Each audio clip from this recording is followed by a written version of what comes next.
chika, kahapon nga February 27, 2024 ay sama-sama ngang dumalo ang mga endorser ng San Miguel sa kanilang big event.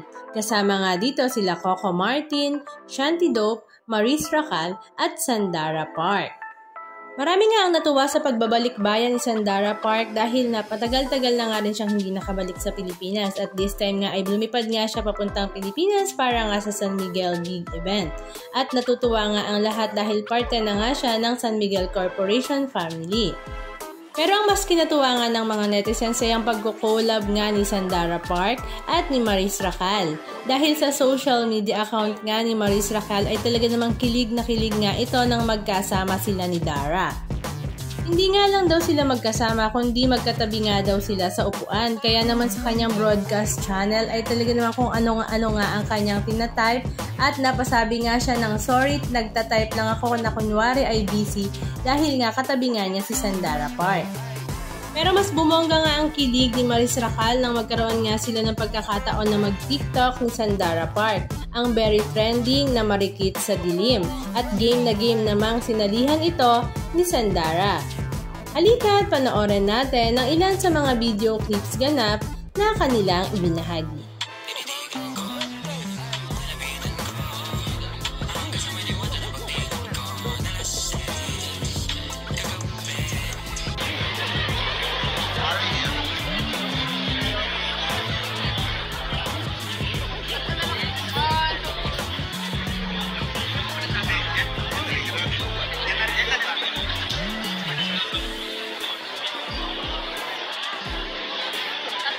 Sorry, sir. 1, 2,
masasabi nyo mga kachika? Just comment down below.